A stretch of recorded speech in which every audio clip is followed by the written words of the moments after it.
Suatu hari terdengar dari sebuah rumah, kalian kan tahu,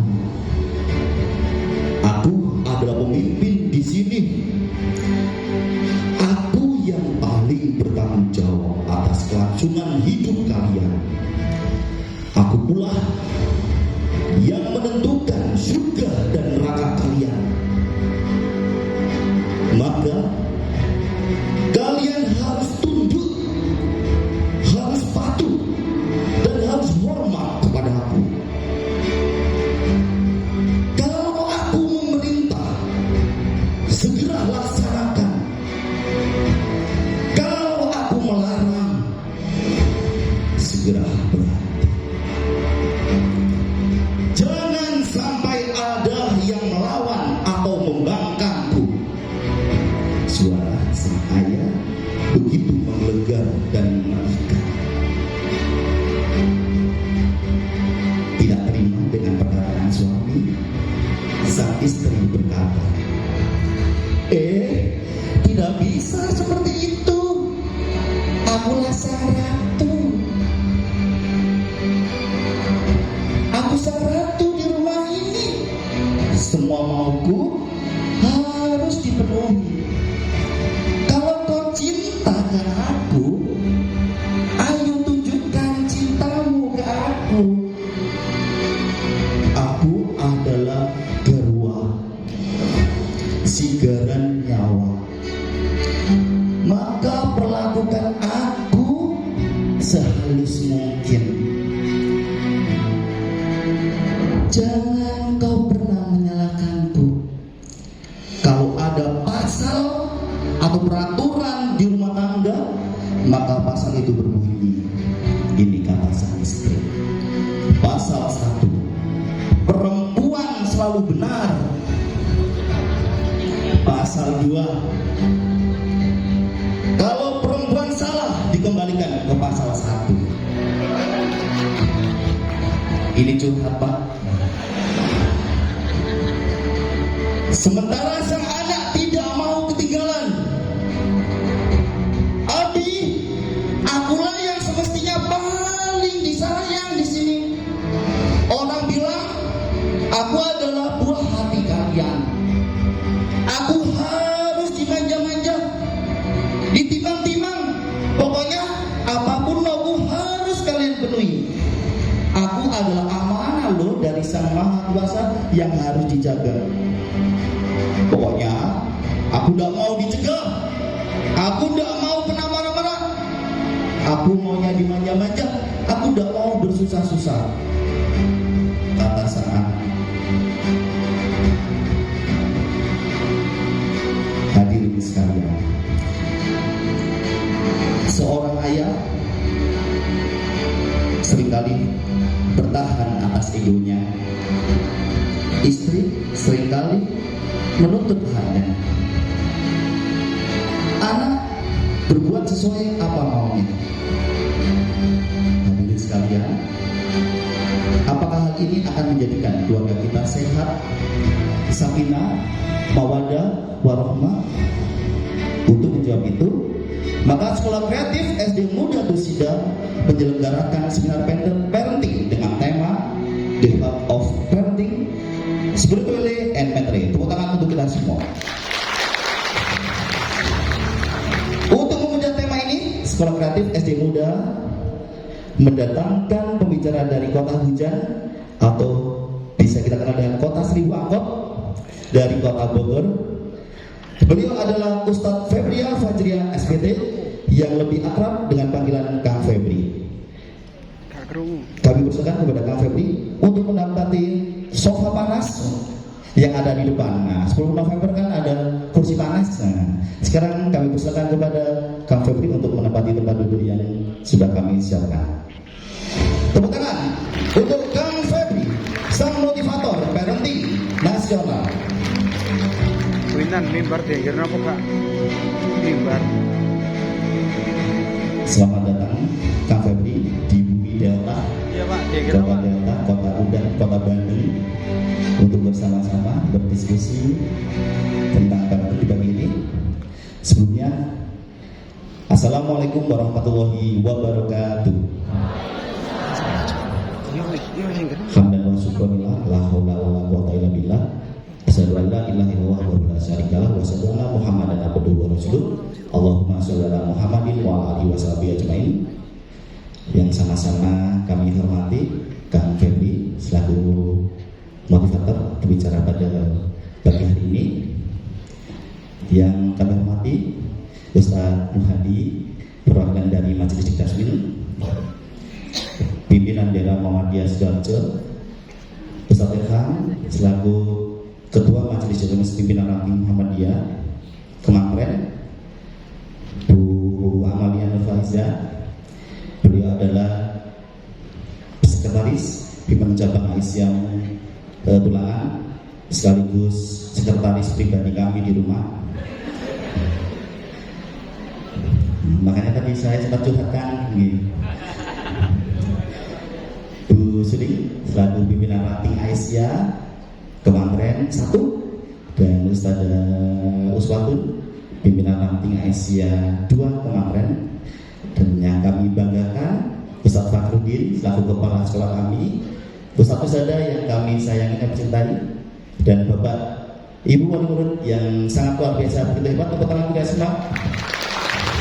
Alhamdulillah, pagi ini kita akan bersama-sama mengikuti seminar marketing yang akan dipandu oleh Kang Febri dengan tema kita The Health Parenting, pengasuhan yang sehat secara spiritual, spiritually, and mentally, dengan mental. Langsung saja kami persilakan kepada Kang Febri. Tepuk tangan untuk Kang Febri.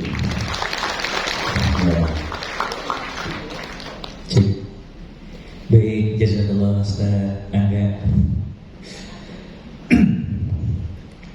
Bismillahirrahmanirrahim. Alhamdulillahirabbil alamin allazi hadana li hadza wa ma kunna linahtadiya laula an hadanallah.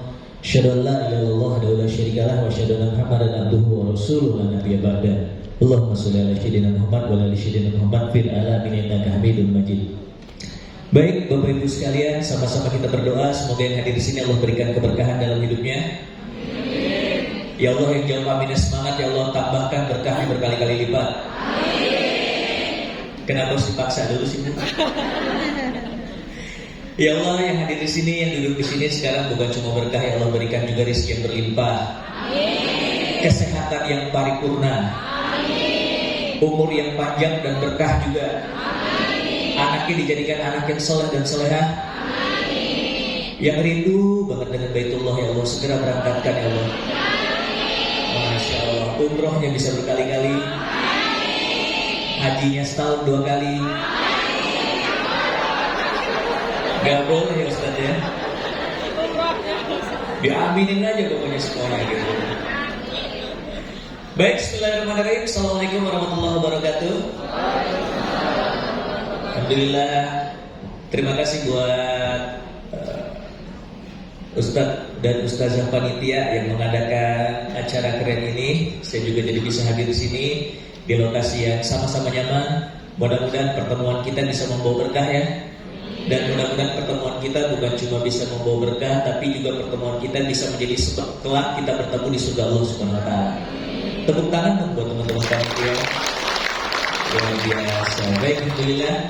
Ya, kita hormati semuanya. Dari ini saya nggak bisa sebutin satu-satu, namanya ketutupan Pak soalnya.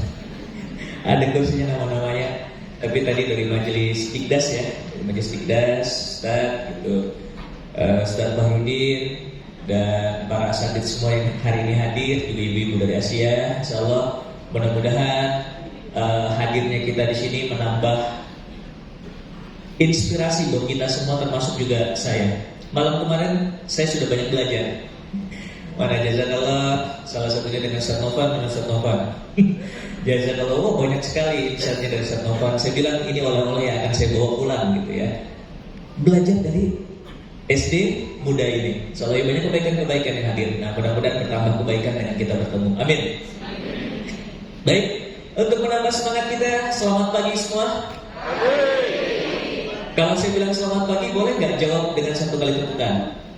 Biar kompak ya. Selamat pagi. Kurang kompak, kurang semangat. Selamat pagi.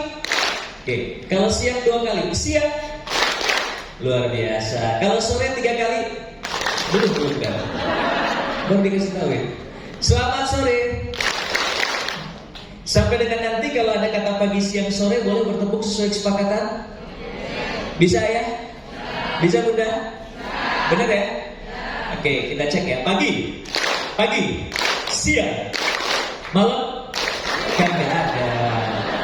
Gak usah tepuk-tepuk kalau malam gangguin orang tidur. Baik, alhamdulillah bahagia sekali saya pagi hari ini. Kok cuma satu ya? Bahagia sekali saya pagi hari ini bisa bertemu dengan ayah bunda semua.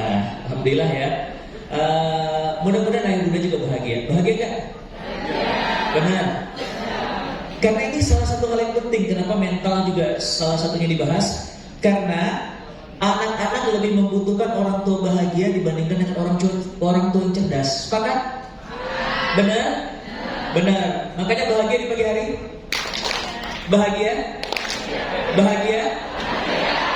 Kenapa jadi tepuk jawabannya bahagia? Gitu. Kenapa tepuk jawabannya? Bahagia semua? Nah, dari sini udah kelihatan dong senyum-senyum bahagianya. Dan biasanya kalau paginya bahagia, itu sampai siang bahagia loh. Seharian.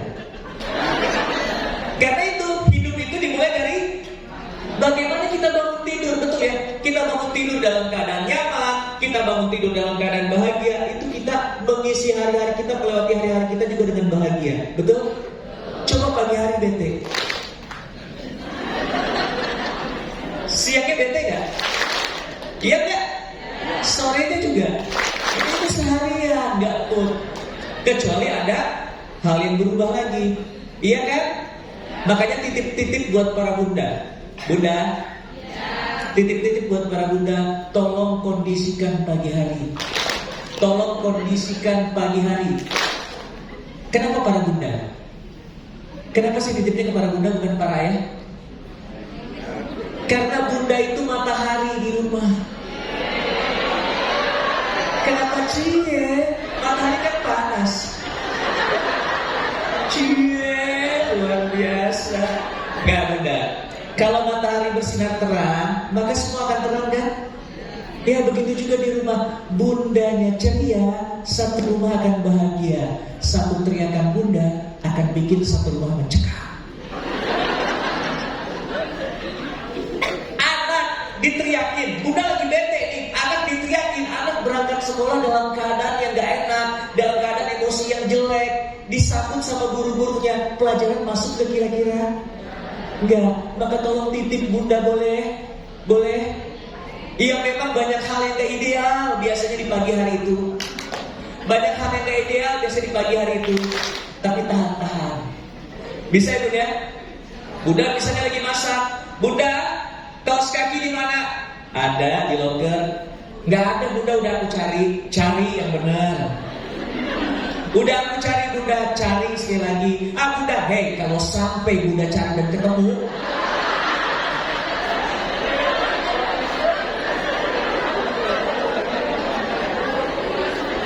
padahal memang salah satu, bukan tugas ya.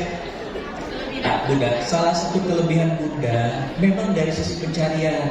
Allah menganugerahkan bunda itu matanya melebar. Sementara laki-laki itu fokus. Karena memang kita diciptakan untuk berburu. Laki-laki itu fokus, nyari kunci motor yang ke depan aja. Emang gitu, bun. Ya, nah, coba diteriakin gitu kan. Ya Allah, cari yang benar. Yang muda urus bukan cuma kamu, anak muda 4, tahu nggak? Ya Allah, tiap hari yang kayak gini. Udah gede juga bentar lagi balik. Itu luar biasa kan gitu. Apalagi kalau yang mudanya juga sekolah. Ada guru-guru di sini. Bunda, ayo dong cepetan, aku udah terlambat. Sebentar nak, bunda aku terlambat. Ya bukan cuma kamu yang sekolah, bunda juga sekolah. Dan kita satu sekolah.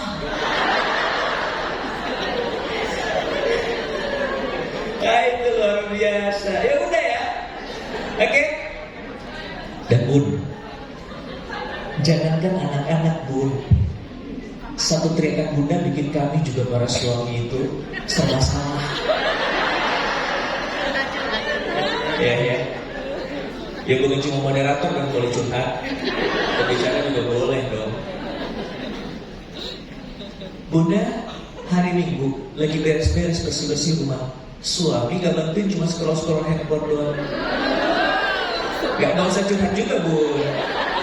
Santai. Umumnya suami gak bantuin, cuma scroll-scroll handphone doang. Tapi Bunda gak apa-apa. Tetap anak-anak juga gak bantuin, anak di kamar. Udah bersih tuh rumah. Ya kan? Bunda masuk kamar. Terus sudah gitu, Bunda keluar kamar, tiba-tiba itu ruang tamu berantakan lagi. Gimana perasaannya? Ya Allah, barusan dibersihin, tiba-tiba langsung tuh ada sesuatu yang naik menjalar sampai kepala. Tiba-tiba teriak, ya Allah, siapa ini yang berantakin? Pas Bunda bilang teriak, siapa ini yang berantakin? Suami yang tadinya scroll-scroll handphone langsung naruh HP, pura-pura nyapu. Pura-pura beres tempat tidur. Gitu loh, Bun. Anak juga gitu. Apalagi anak-anak yang baru ya, yang sekolah itu masih diseret, dipaksa. Cepetan sekolah. Aku gak mau, mama. Ayo cepetan. Ini Pak, nitip Pak. Gak bahagia. Sampai sini aja ya. Luar biasa. Tepuk tangan buat kita semua. Jadi kalau kita berbicara masalah mental, kesehatan mental, kondisikan pagi hari. Oke, sampai sini ya. Kok tawa? Cuma satu yang bisa aja gak tuh? Boleh angkat tangan Anda? Yang tinggi. Oke. Ini saya di sini sendiri. Gak apa-apa. Yang tinggi? Udah? Yang tinggi gak apa-apa. Ke depanin. Ke atasin. Tutup. Buka. Tutup. Tutup. Konsentrasi Bunda. Buka. Jempol sama kelingking ditempelin.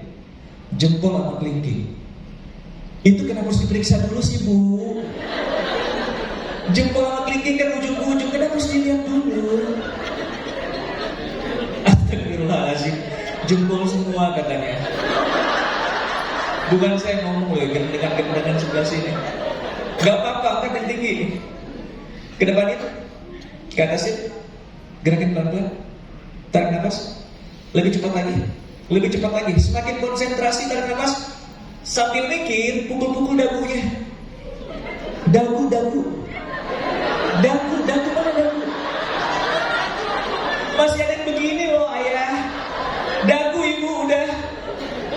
Yang sadarnya cepat sih enak. Dagu, oh ya. Tuh yang sedang kayak gini, kenapa? Ini pada ketawa semua. Sudah? Orang lebih percaya dengan apa yang mereka dibandingkan dengan apa yang mereka mendidik anak. Yang paling utama adalah keteladanan. Nggak usah khawatir, terutama anak-anak SD kelas-kelas kecil. Kelas-kelas kecil itu kelas 3 ke bawah ya. Nggak usah khawatir dengan kata-kata kita yang belum didengar oleh anak kita.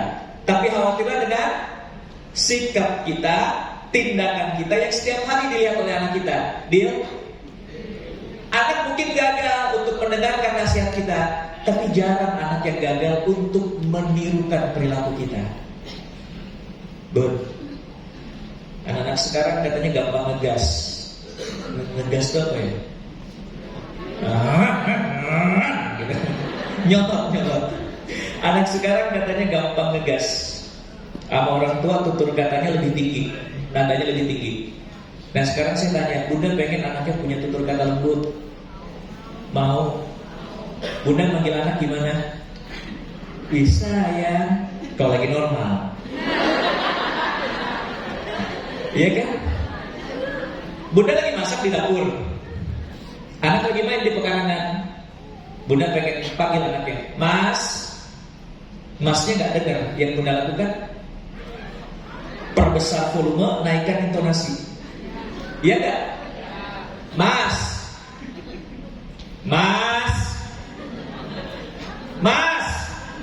Ya Allah, Mas. Kalau gak dengar juga nama lengkap biasanya. Iya gak?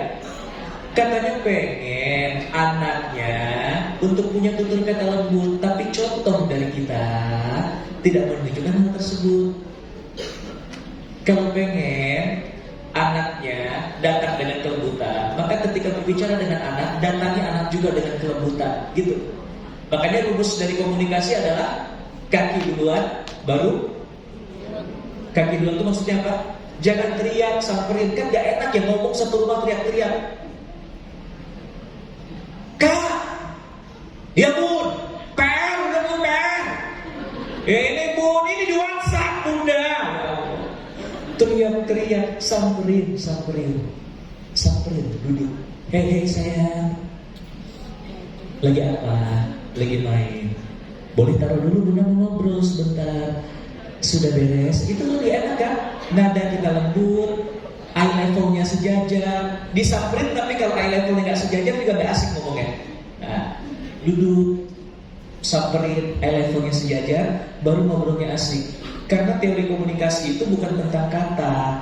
Komunikasi itu bukan cuma tentang diksi yang kita bangun kepada anak kita, tapi tentang bagaimana kita membangun persepsi dan rasa.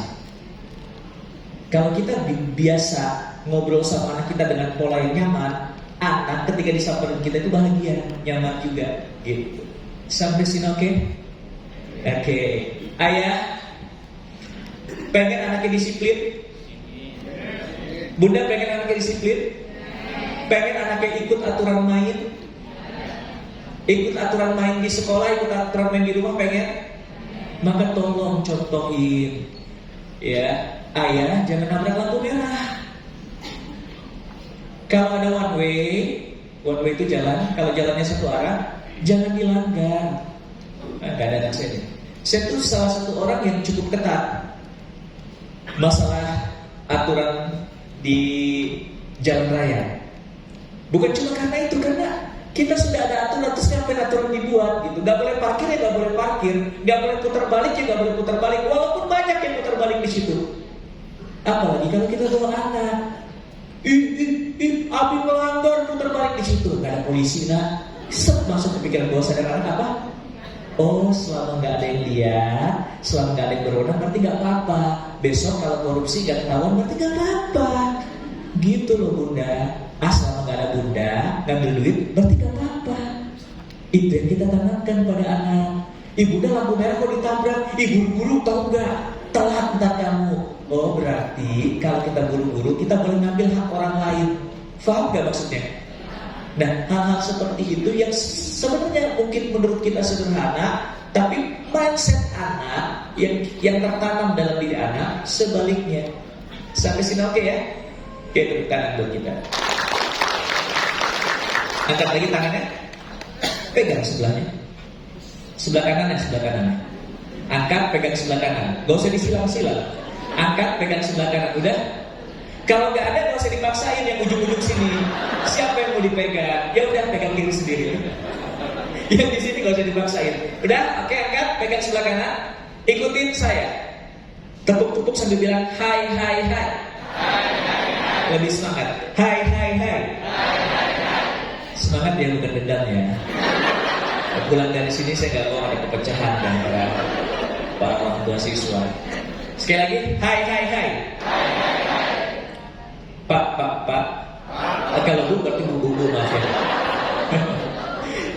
Pak, bu. Nah, hari ini sama-sama kembali kita diingatkan bahwa parenting, mendidik anak bukan hanya tentang anak, tapi tentang kita sebagai orang tua. Mau anaknya baik, mau anaknya soleh, mau anaknya keren, pegang, buncang-buncang sambil bilang, kamunya juga harus keren.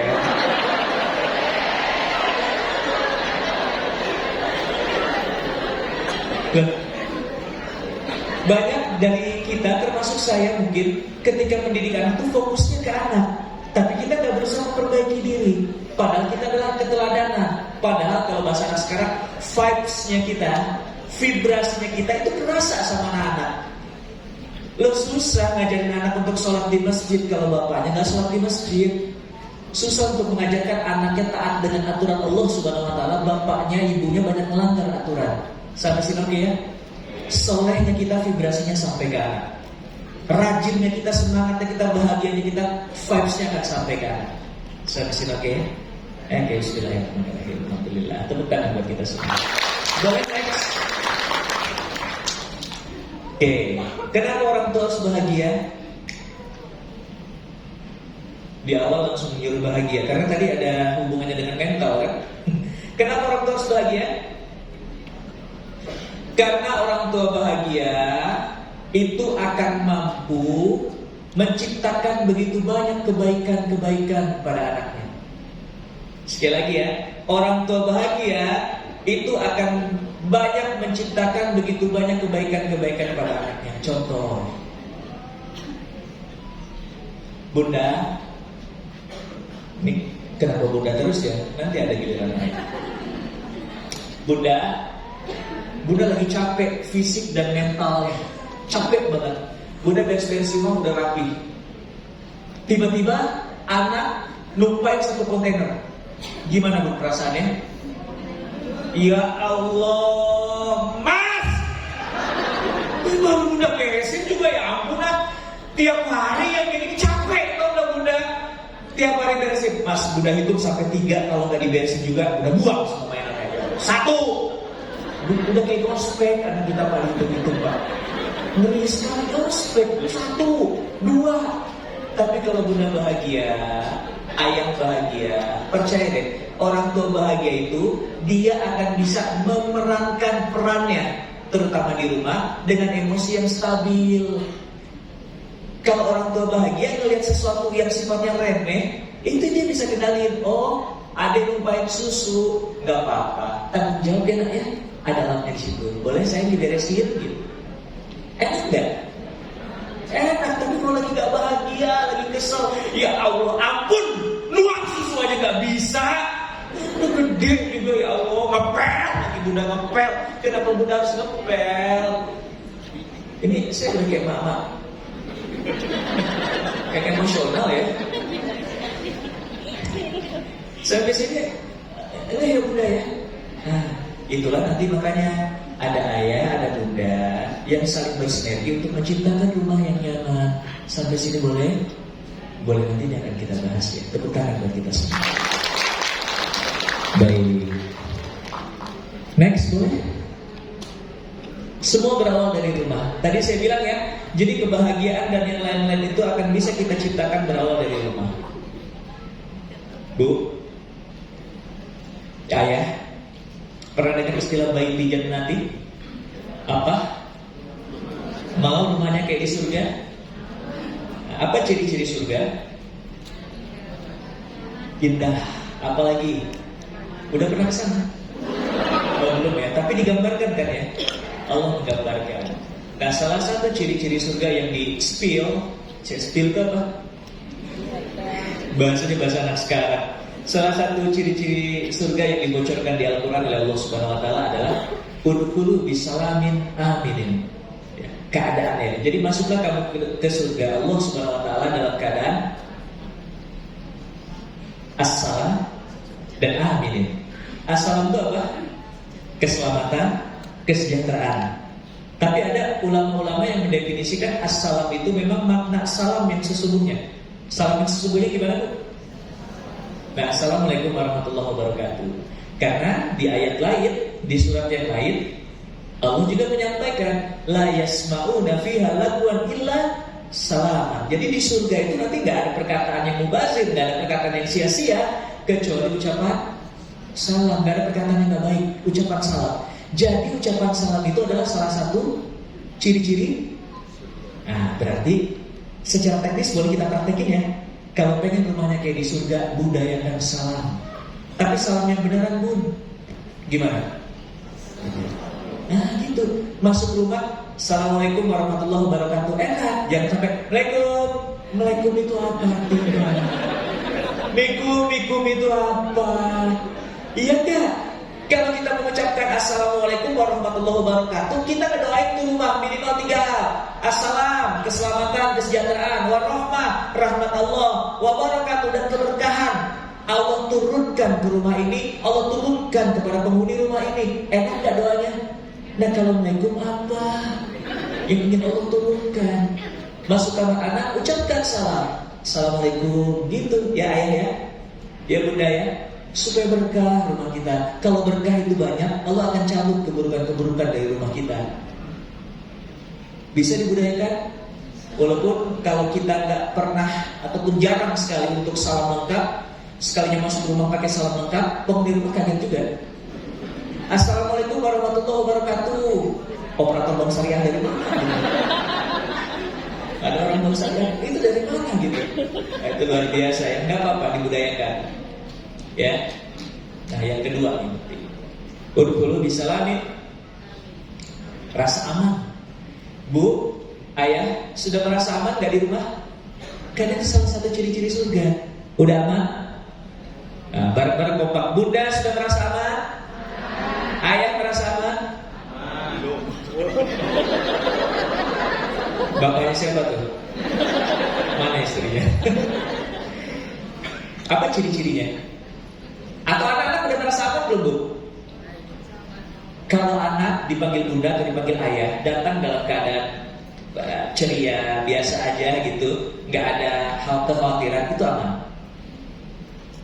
Mbak datang, ya bun, kenapa? Bunda manggil aku, itu aman. Tapi ketika dipanggil Mbak, ya Allah, dia aku kenapa ya dipanggil bunda ya dia takut gitu, khawatir, aku apa lagi gitu, itu udah aman. Kenapa? Karena mungkin pola yang diciptakan setiap ayah manggil, setiap bunda manggil itu biasanya nyuruh, ngomel, nuduh, marah. Ya paling-paling cukup baik walaupun itu tidak menyenangkan bagi anak, tiba-tiba nasihat. Jadi itu ketika dipanggil, aduh apa lagi nih Mbak, apa sih Bu, aku lagi main, duduk dulu bentar. Tahu nggak bahwasanya seorang perempuan tuh harus amin ya Allah, amin gitu.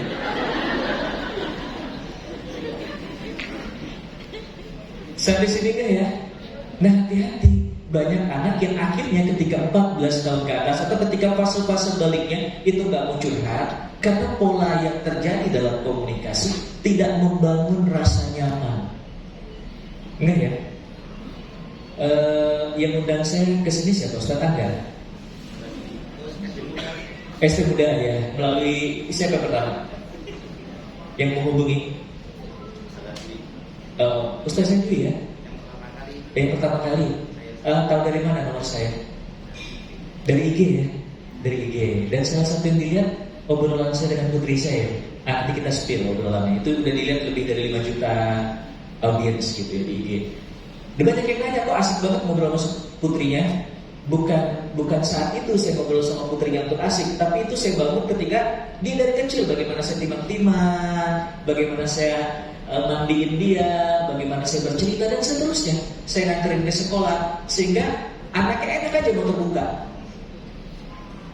Sampai anak saya pernah menyampaikan, aku punya crush.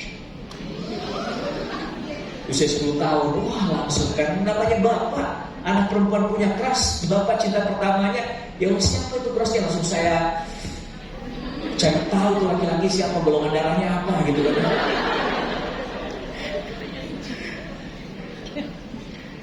Ya nanti kita akan cerita ya. Baik, selamat pagi. Selamat pagi. Selamat pagi. Dimulai dari mana? Rasa aman dan nyaman ini. Boleh next coba? Ada nggak? Boleh next? Nah, dimulai dari sini.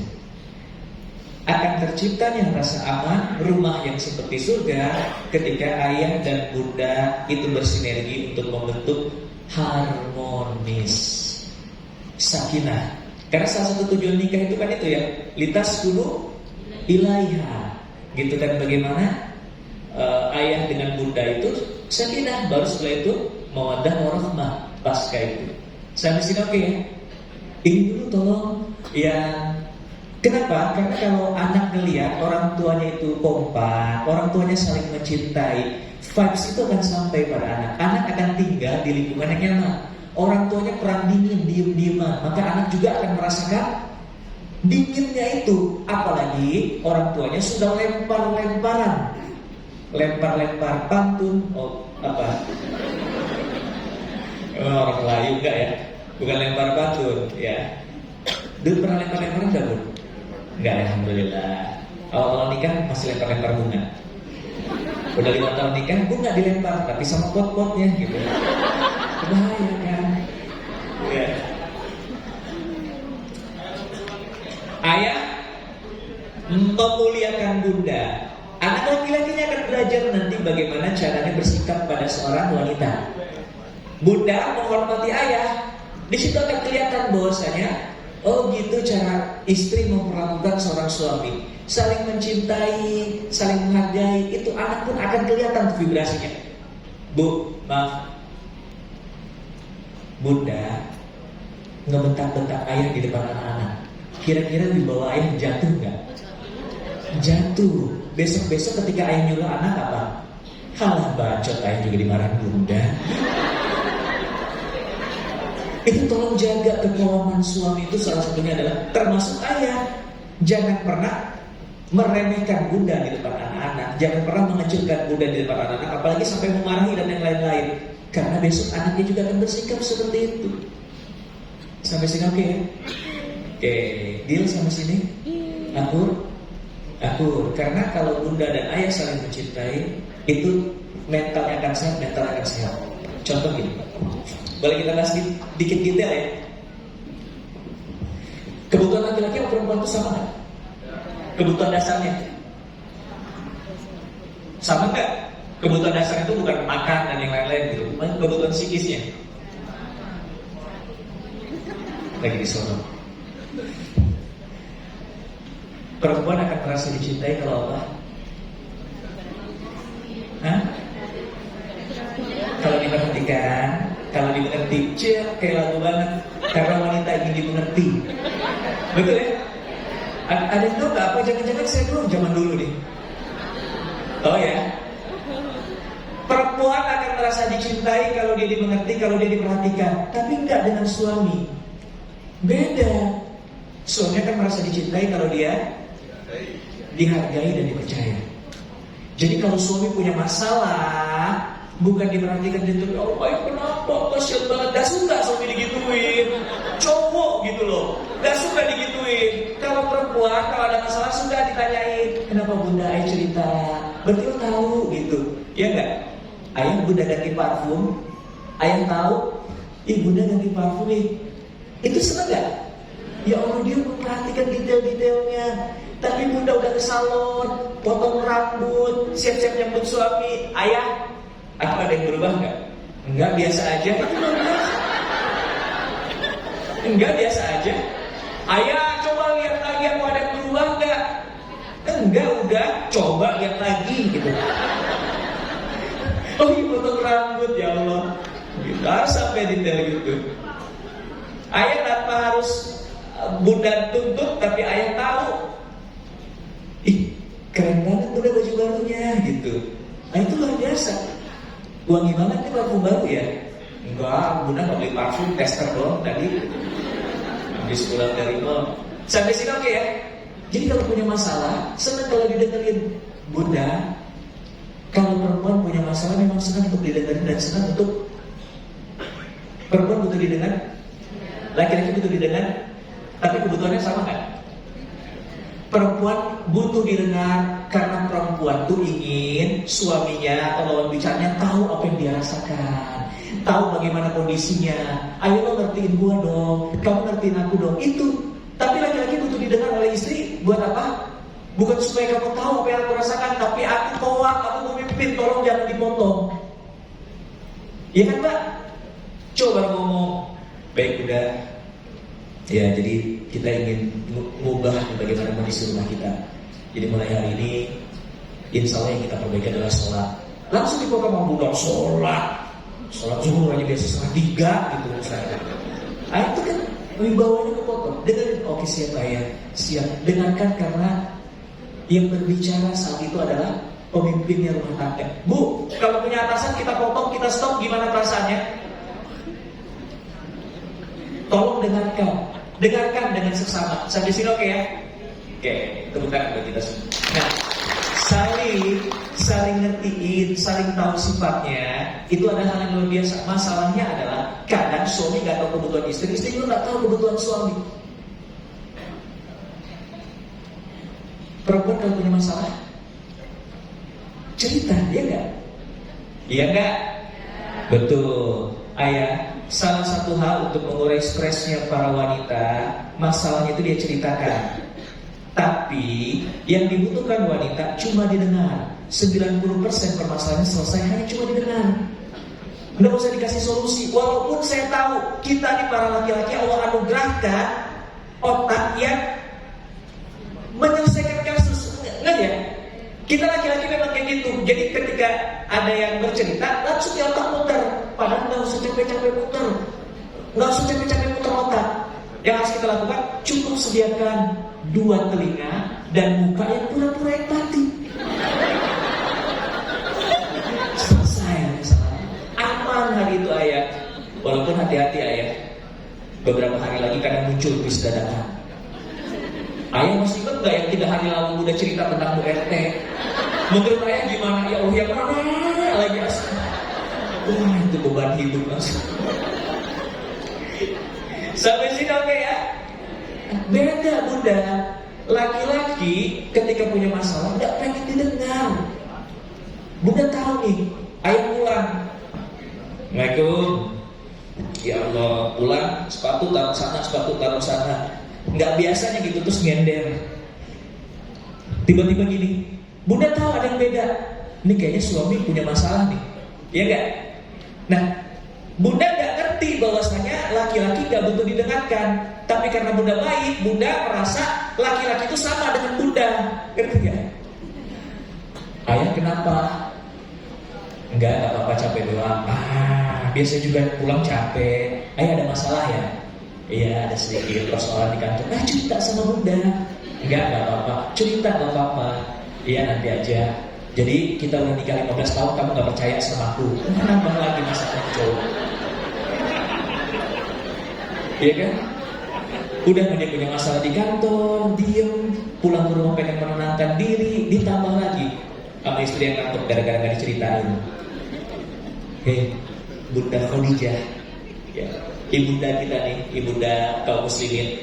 Rasulullah SAW pulang ketika mendapatkan wahyu pertama. Berada dalam keadaan.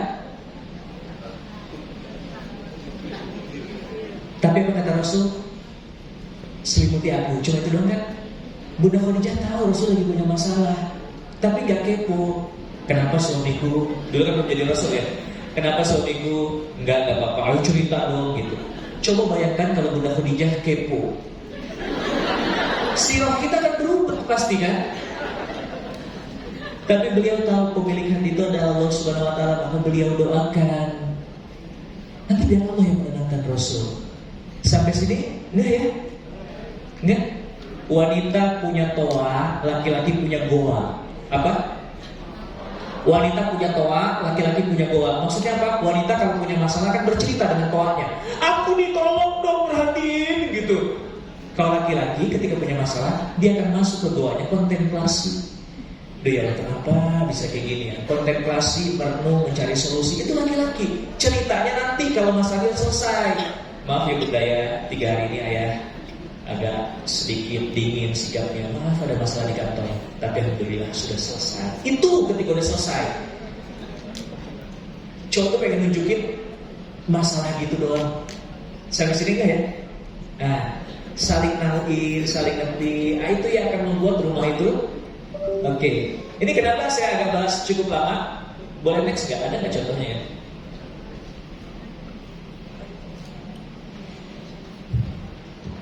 Boleh? Oh nggak ada. Udah cukup sampai sini. Beberapa kali saya bikin konten tentang komunikasi suami istri. Lebih dari 80% mengatakan ia hambar, ia keadaanku seperti ini, memang berada di fase ini, pengen nyerah dan seterusnya. Ini kan bermasalah ya. Kalau bundanya nyerah gimana anaknya? Faham ya?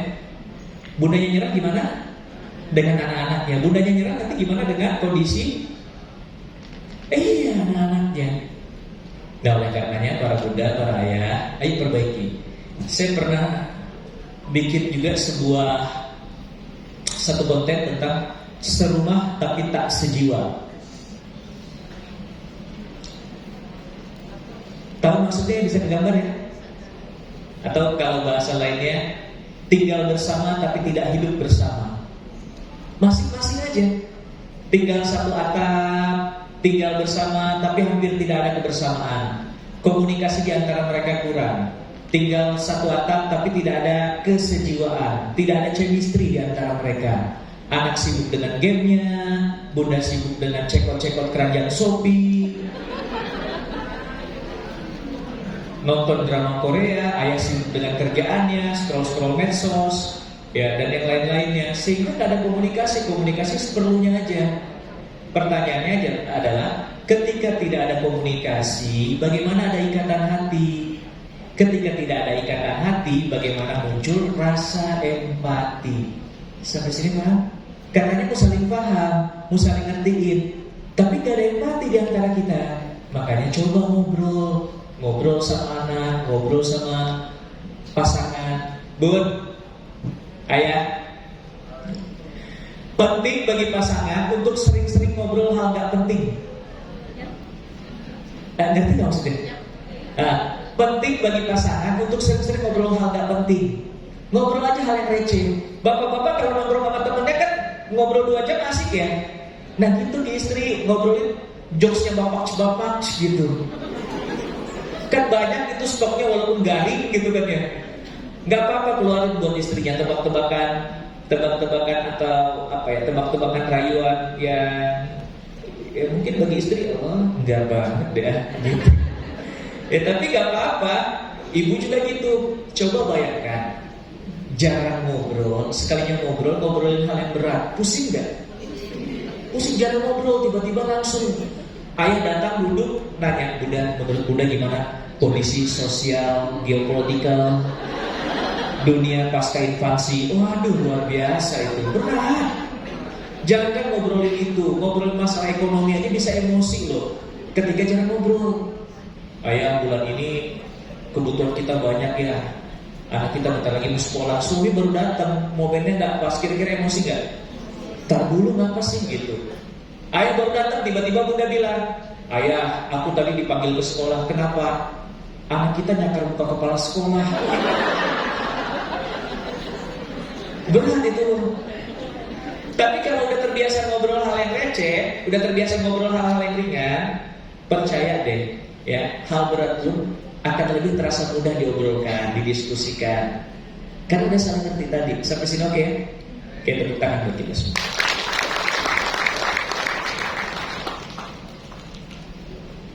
Baik, bacaannya apa? Apa bacaannya ini? Nggak usah sambil miring-miring. Apa? Live. Satu orang bapak sudah bisa baca. Kebaca ini live? Terbaca? Belum. Yang belum bisa baca ini live? Gak apa-apa, angkat tangan. Sekali lagi, yang belum bisa baca tulisan di depan ini live? Oh, lumayan banyak. Yang belum bisa baca kalau ditulisannya live, fokus sama yang warna putihnya, abaikan yang hitamnya. Kelihatan? Benar kelihatan? Coba boleh next sekali. Sekali lagi. Saya bantuin sekali lagi. Kelihatan? Kelihatan? Boleh bareng-bareng kayak Bunda hurufnya apa aja? L-I-F-T. Kebaca? Ada yang masih belum bisa baca kalau ditulisannya live? Istighfar yang banyak. Kenapa istighfar? Kenapa orang kita gak bisa baca kalau ditulisannya live? Fokus sama yang hitam, kita abaikan yang putihnya. Betul ya? Fokus sama yang hitam, kita lupa sama yang putihnya. Betul? Dalam hidup gitu gak? Selama kita fokus pada kelamnya hidup kita, biasanya kita lupa bersyukur dengan indahnya cahaya yang Allah berikan dalam hidup kita. Gak usah dicatat jadi status tuh, biasa aja. Kenapa sih start? Biasa aja, biasa. Dalam pendidik anak gitu gak? Pendidik anak gitu gak? Kita fokus pada kurangnya anak kita, biasanya kita lupa kalau anak kita punya kelebihan, ya. Kita fokus pada kurangnya anak kita, biasanya kita lupa anak kita Allah berikan potensi. Dan masing-masing anak itu insya Allah punya potensi besar. Makanya kerennya SD muda ini, tepuk tangan dong. Salah satunya adalah SD muda ini sama sebenarnya filosofinya dengan sekolah kami, menerima anak dalam kondisi apapun karena tahu masing-masing anak itu punya potensi. Ya, gitu ya. Dalam kondisi apapun diterima. Dan karena tahu anak-anak itu punya potensi bagaimanapun anak tersebut, maka fokus kita adalah temukan potensi tersebut, kembangkan. Insya Allah masing-masing anak kelak akan menjadi khalifatul fil ard dengan perannya masing-masing. Sampai sini oke? Boleh tepuk tangan lagi buat kita. Yang punya anak 5 siapa? Lebih dari 5? Lebih dari 5? Oh gak ada. Oh jangan dulu itu mah katanya. Yang 5 ya 5. Wah Masya Allah, Masya Allah. Yang 4. Barakallah. Yang 3. Alhamdulillah. Yang 2. Lebih banyak ya. Yang 1. Barakallah, alhamdulillah. Yang belum punya, ngapain di sini? Parenting loh ini. Guru-gurunya ya Allah. Saat terbaik untuk ikutan parenting itu adalah saat, bukan saat belum punya anak, saat belum nikah. Udah itu belakang ada yang senang. Saat terbaik untuk ikutan parenting adalah saat belum nikah. Karena pertama kali aplikasi dari parenting itu adalah saat akan mencari siapakah calon bunda terbaik untuk anakku kelak, atau siapakah calon ayah terbaik untuk anakku kelak. Gitu. Kalau kita kan sekarang udah terlanjur, ya sabar aja. Nah, gimana lagi dong? Gak bisa diganti. Dan insya Allah itu pilihan terbaik yang Allah berikan untuk kita. Betul ya? Oke, tepuk tangan buat kita. Punya anak 5, punya anak 3, punya anak 5, punya anak 4, punya anak 3, punya anak 2, punya anak 1. Anak pertama, kedua, ketiga, keempat, kelima, sama enggak? Potensinya sama enggak? Karakternya sama enggak? Adil enggak kalau kita memberikan targetan teknis yang sama kepada anak tersebut? Targetan umumnya roadmapnya pasti sama. Salah satunya apa? Bagaimana anak kita secara akidah benar gitu. Tapi kalau targetan teknis, nilai matematik, adil nggak kalau kita menempatkan kayak gitu? Ibu dikasih bibit sama Allah Subhanahu Wa Taala, bibit buah jagung. Ibu dikasihnya bibit durian. Ibu dikasihnya bibit rambutan. Ditanam di tempat yang sama dalam waktu yang sama. Barengan nggak tumbuhnya? Mana yang tumbuh duluan? Biarkan jagung tumbuh. Kalau yang durian dan rambutan dan jagung tumbuh terus begitu marah-marah ke bibitnya sendiri, diinjek-injek ke bibitnya, tuh lihat tuh kayak sebelah tuh udah tumbuh, maka rusak, gak akan tumbuh. Sampai sini oke ya? Ada masanya ini durian tumbuh. Jagung juga gak usah iri nanti ke durian. Oh ya oke, durian tuh wangi. Kayak rambutan dong tuh disemutin gitu, manis gitu. Sampai sini oke ya? Nah, biarkan. Makanya saya sering mengatakan, mohon maaf ayah bunda sekalian, zaman sekarang mudah-mudahan tidak ada lagi ya, apalagi di SD kreatif ini. Insya Allah mindsetnya sudah hebat-hebat semuanya. Mendidik itu bukan perlombaan, bukan siapa yang lebih besar dia yang paling hebat, siapa yang duluan dia yang juara, bukan itu. Sekali lagi, mendidik bukan perlombaan. Anak kita bukan kuda pacuan. Kuda pacuan yang harus kita pecut berkali-kali agar dia menang. Dan mendidik itu juga bukan untuk hebat-hebatannya kita. Ngerti gak maksudnya hebat-hebatannya kita?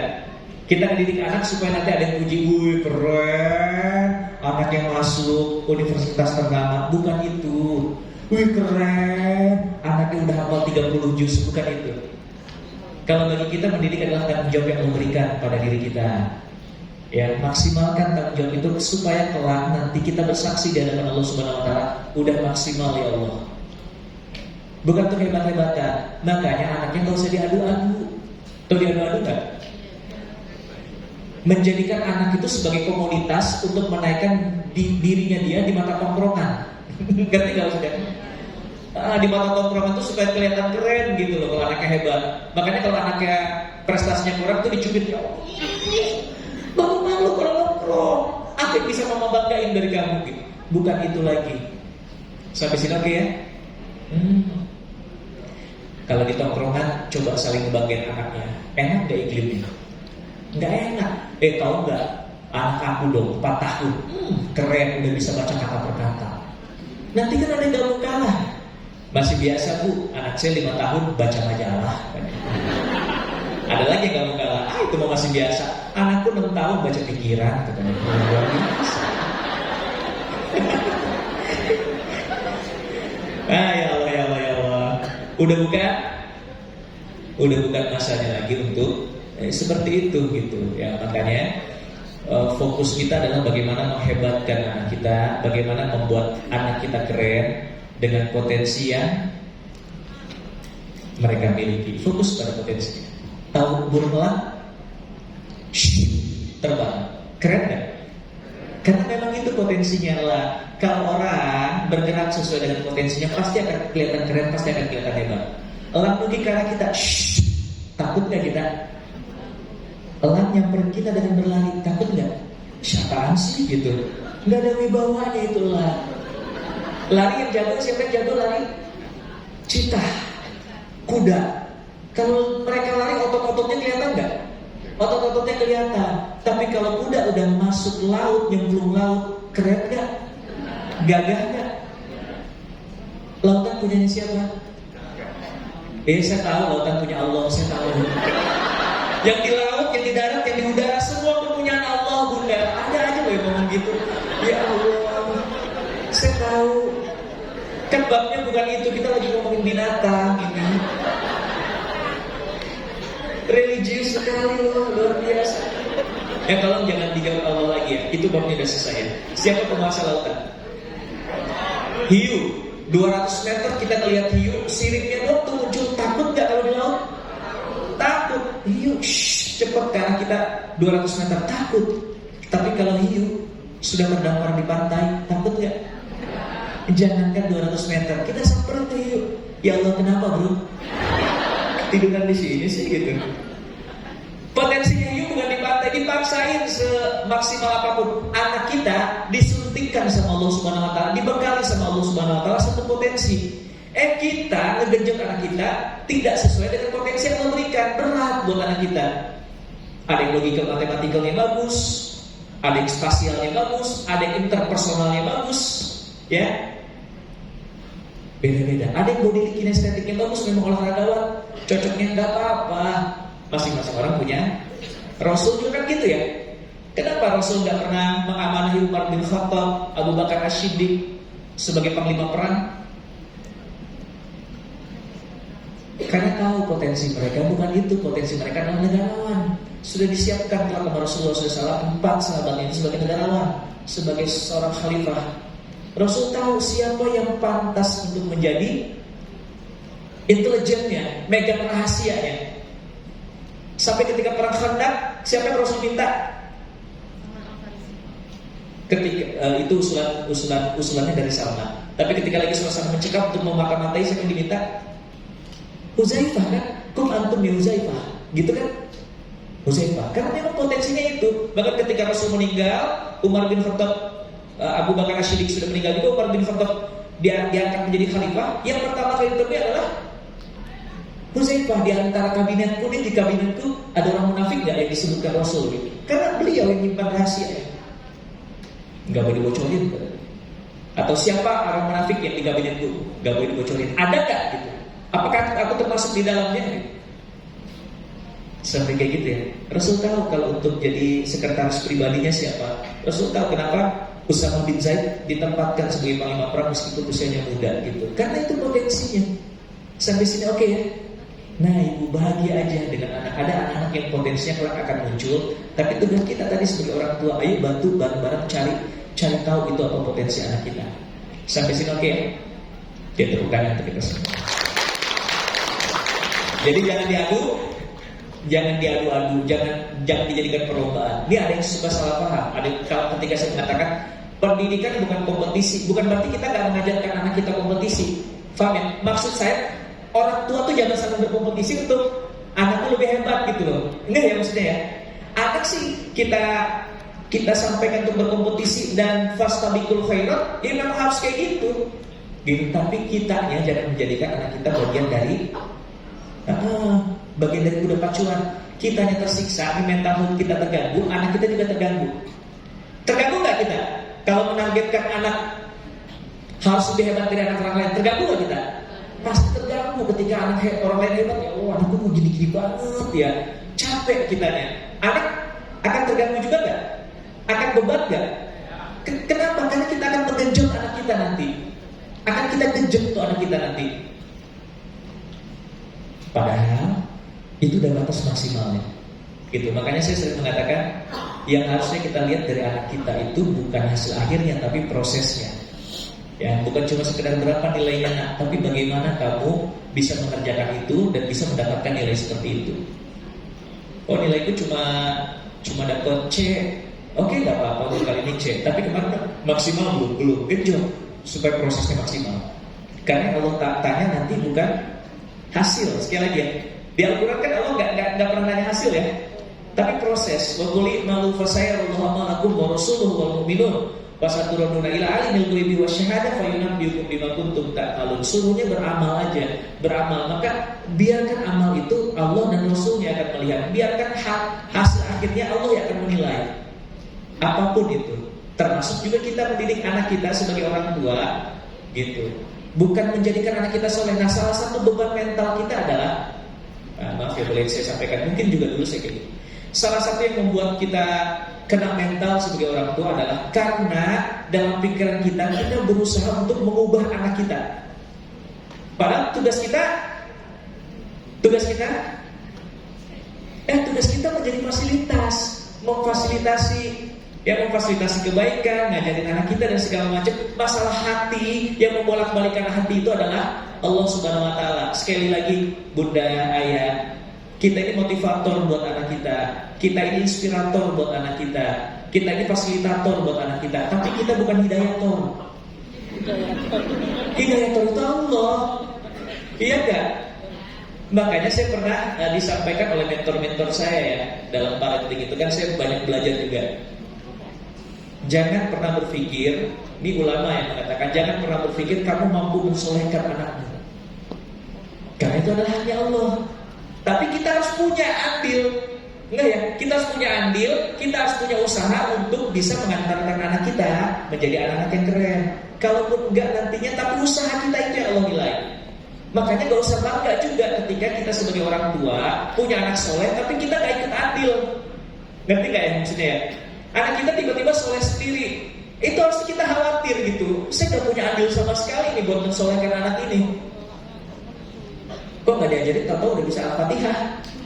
Kok gak diajarin, tau-tau udah bisa ini segala macam gitu. Gak pernah dikontrol, gak pernah diindikan segala macam. Tau-tau udah gede, udah soleh gitu kan ya. Ternyata ada orang lain. Kita bahagia memang, tapi Allah hisab itu bukan soleh apa enggaknya anak, tapi Allah hisab itu adalah tanggung jawab kita sebagai orang tua maksimal apa enggak.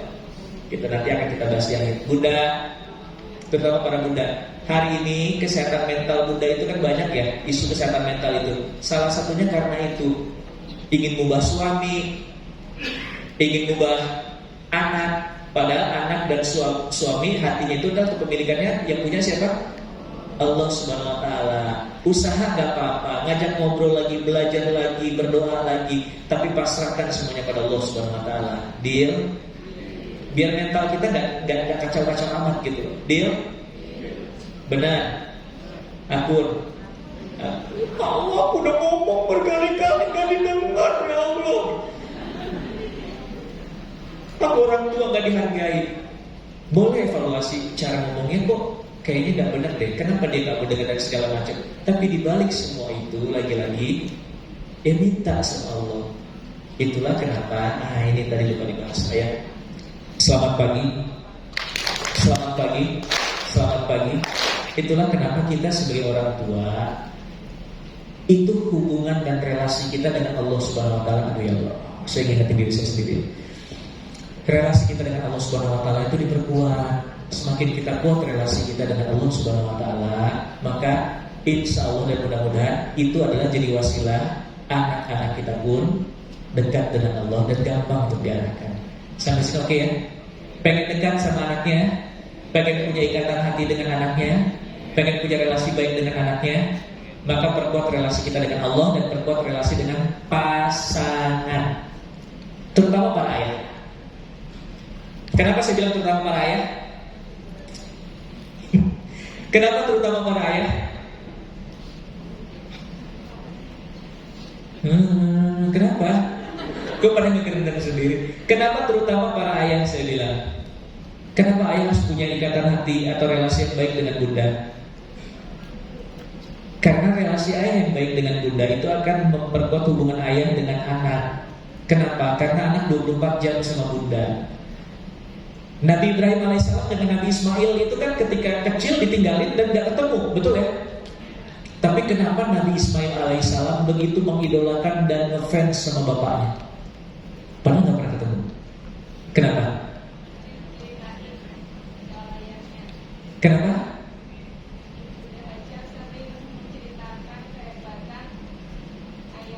Masya Allah, tepuk tangan dong. Karena Nabi Ibrahim alaihissalam telah memenangkan persepsi anaknya. Jadi di persepsinya Nabi Ismail alaihissalam itu sosok bapaknya itu adalah sosok yang sangat keren, sosok yang hebat. Tahu dari mana tadi? Tahu dari Bunda Hajar, tahu dari ibunya. Ibunya sering bercerita yang hebat-hebat tentang bapaknya. Ketika anaknya bertanya, "Man abi ya ummi?" Itu yang keluar yang keren-keren. Bapak punya hubungan baik dengan ibu, punya relasi yang baik dengan ibu. Pulang terlambat, anak nanya, "Bunda, ayah kemana?" Ketika bunda hatinya nyaman dan baik hubungannya dengan ayah, bunda pasti akan ngomong yang baik. Ya Allah, doain ayah ya. Ayah itu laki-laki keren, kerja keras untuk kita. Kita nyaman seperti ini. Kamu bisa sekolah itu karena kerja keras ayahku. Tolong doain ya, semoga Allah. Enak gak ya? Enak. Bunda marah sama ayah, perang dingin sudah lama, kesel, jarang ngobrol. Bundanya tuh udah gondok banget sama ayah. Tiba-tiba anak nanya, "Bunda, jam segini ayah belum pulang. Ayah emang kemana?" Apa jawaban bunda? "Hei, kamu baru ngerasain bunda belasan tahun diginiin." Coba bayangin kalau kayak gitu. Kira-kira anak punya image yang baik lagi gak tentang ayah? Apalagi bundanya sering curhat yang enggak tentang ayahnya. Ngerti ya maksudnya ya? Sering curhat tuh apa maksudnya? Sering ngobrolin, nyampein, Bunda kenapa kok diem terus? Tau gak, Bunda setiap hari diem ngomong kayak gini. Ini gara-gara sikap ayah kamu. Bunda tuh ya Allah nak, Bunda kira belum menikah Bunda akan dibawa ke surga, ternyata neraka anak. Coba bayangin, anak akan kesel sama ayahnya karena anak dekat dengan bundanya. Lihat tuh orang-orang lain, mereka tiap hari makan pakai daging, bunda tiap hari makan hati gara-gara sikap ayah kamu. Orang lain lihat nggak, mereka kurus karena memang mereka diet pakai Herbalife. Bunda kurus karena it's my life. Sedih gak sih? Ya, Bun, saya tahu kadang ayah tidak sempurna. Kami sebagai laki-laki pasti punya banyak kekurangan. Tapi ketika lagi kesel, tolong jangan curhat yang jelek-jelek, karena itu akan mempengaruhi bahwa kita di mata anak. Deal ya? Tahan. Begitu juga ayah, jangan ceritain yang buruk-buruk tentang bundanya. Tahan. Itulah yang akan membuat anak juga respect pada orang tuanya. Ya. Nah gitu ya, kalau kita punya hubungan baik dengan istri, maka percayalah kita akan memenangkan persepsi anak kita. Gitu. Tapi bukan cuma hubungan baik dengan istri, tapi kalau kita punya waktu, sediakan juga untuk anak-anak. Sampai sini oke ya? Oke? Benar? Tepuk tangan buat kita semua. Nah yang lebih parah apa? Yang lebih parah bunda berantem sama ayah, bunda kesel sama ayah. Yang jadi korban biasanya siapa? Anak. Apalagi ayah, bunda lagi berantem sama ayah, bunda lagi kesel-keselan sama ayah. Ayah punya anak laki-laki dan anak laki-lakinya mirip ayah. Ya Allah, selesai sudah tuh anak laki-laki. Ngerti ya maksudnya? Ayah pergi kerja, bunda ditinggal dalam keadaan kesel. Terus begitu lihat anak cowoknya, mirip banget dengan bapaknya. Pengen dikerok gitu muka sedih. Mirip banget dengan bapaknya gitu. Makanya kadang anak cowoknya ngelakuin kesalahan dikit aja itu tumpah semua omelan ke sana. Itu luar biasa. Kelak anak cowoknya itu yang kena mental. Sampai sini oke? Ya tepuk tangan kita semua.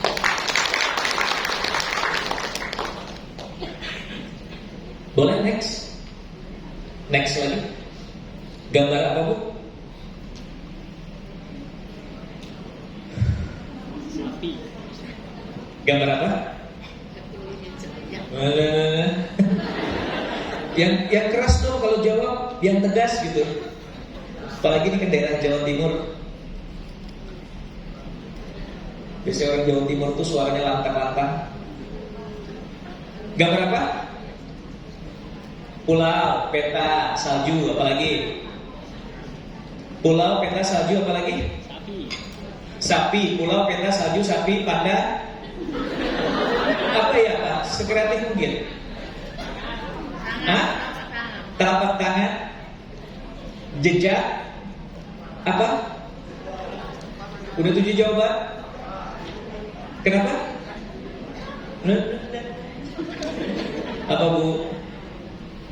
Pulau, peta, salju, telapak tangan, jejak.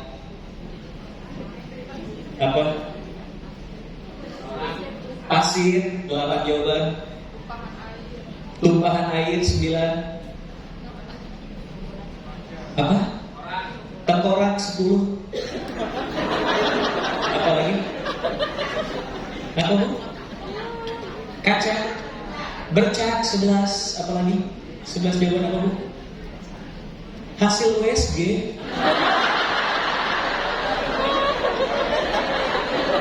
Dokter kandungan ya.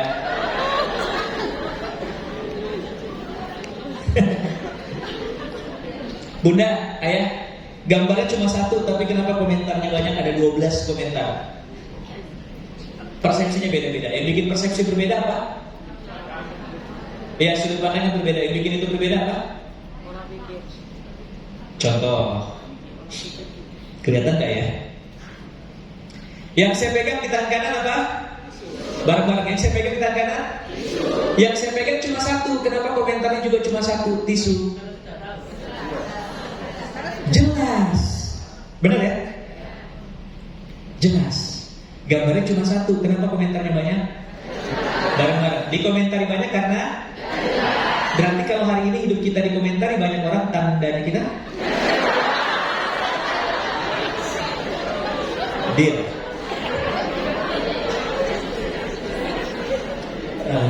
Gimana cara ngomongin Bunda? Mendidik anak itu kan harus punya visi yang jelas, gitu kan ya? Tugasnya ayah nih. Mendidik anak itu harus punya visi yang jelas. Harus punya visi yang jelas. Selamat pagi. Selamat pagi. Selamat pagi. Bayangkan, memang anak nanti juga akan gede sendiri, tapi gede tanpa kita bikin roadmapnya, tanpa kita kondisikan, tanpa kita bikin program, itu gedenya gak terarah. Betul ya Ustaz ya? Tadi ada cetakannya. Kita pengen jadi apa tuh anak? Coba bayangkan, pertama kali masuk diwawancara atau nanya ke kepala sekolah SD muda, Ustaz Fahrudin, ini nanti di SD muda anak-anak belajar apa? Kalau SD muda ini gak punya visi, kira-kira mau gak masukin? Ntar belajar apa ya? Kita mah kalau belajar mau apa yang bisa kita pelajari, kita pelajari. Kita mah tergantung kondisi aja gitu. Kira-kira mau gak? Mau gak kayak gitu Bu masukin sekolah? Enggak. Kita belajar ini insya Allah anak-anak kita akan kita fokuskan kepada 3 hal misalnya. Yang pertama spiritualnya. Spiritualnya itu kita akan lihat bagaimana dekat dengan Quran, ibadahnya baik dan akhlaknya baik. Yang kedua logika berpikirnya. Anak-anak kita bukan cuma sekedar belajar, tapi memiliki kemampuan dan pemahaman yang baik tentang apa yang dia pelajari. Dan yang ketiga adalah sisi-sisi leadershipnya. Jadi anak kita akan memiliki kepemimpinan yang luar biasa nanti. Minimal dia bisa memimpin dirinya sendiri. Enak nggak kalau kayak gitu? Enak. 1 tahun pertama akan kita bikin anak-anak kita seperti ini. 1 tahun kedua, 1 tahun berikutnya, 1 tahun berikutnya, oh kegambar gitu. Kenapa harus ada roadmap? Karena kalau ada tujuan dalam pendidikan, insya Allah kita akan ada program. Paham nggak? Kita pengen anak kita mandiri di 14 tahun, bikin programnya dari sekarang. Apa nih yang bisa jadi program? Kita pengen anak kita kelak ketika balik, anak kita udah paham terkait dengan batasan perempuan, batasan laki-laki dan ini saya boleh ngobrol di sini. Selamat pagi. Ada yang suka nonton nggak vlog-vlog di daerah Jakarta, terutama yang di Kota Tua? Dulu ada di SCBD, yang anak-anak SD pacaran diwawancarai, nama lo siapa gitu, diwawancarai, yang katanya kadang goyang-goyang begitu, begitu. Pernah lihat ya sih? Anak-anak kecil merasakan nggak? Resah loh. Saya aja lihat ya Allah kok gini banget generasi sekarang, gonta-ganti cowok. Bu, saya pernah keluar dari Alfamart. Ada anak SMP mungkin kelas 7 ya, mungkin kelas 7 sekarang berdua laki-laki sama perempuan. Yang cowok nyetor angkotnya berhenti. Tahu yang terjadi apa ya? Itu yang cewek salim sama yang cowoknya. Yang cowoknya bilang doakan ya ayah akan berjuang. Ya Allah, luar biasa. Ayah bunda chatting-chattingan sayang-sayang anak SD pernah lihat ke temannya? Nggak pernah. Panggilnya bukan ayah beb lagi, tapi ayah bunda, abi umi, mama papa, bunda sayangnya ayah sayangnya bunda, dan gitu-gituan, mimi pipi. Ampun. Saya pernah lihat ada chattingan anak SD, ini nggak tahu benar nggak tahu nggak, tapi diupload. Jadi cowoknya bilang gini, bunda maaf ya, seminggu ini mungkin ayah tidak akan masuk sekolah dulu. Tahu jawaban dari perempuannya? Ayah jahat. Nanti bunda akan kesepian seminggu ini. Ayah kenapa sih nggak masuk sekolah? Jawaban laki-lakinya apa? Bukan apa-apa bunda, sunat ayah belum kering. Masih disunat ayah bunda. Coba, lebih gitu. Kan kita di sini kedengarannya ketawa ya, tapi lama-lama sedih loh. Karena kita punya anak seusia itu. Anak aku gitu gak ya nanti ya, kok begini banget gitu. Bunda, selamat pagi. Tolong banget jaga anak kita, ya. Tolong banget jaga anak kita. Nah kalau saya diskusi sama psikolog yang fokus juga dengan parenting, ya, pakar-pakar parenting, kenapa ya bisa terjadi ya sampai seperti ini? Maaf ya kalau tadi PKBI kan lebih ngeri lagi ya. Anak-anak SMP lebih dari 50% sudah melepas. Ya itulah ya, sudah melepas keperawanannya, sudah punya hubungan suami istri, dan itu ngeri sekali data-data dan angka itu.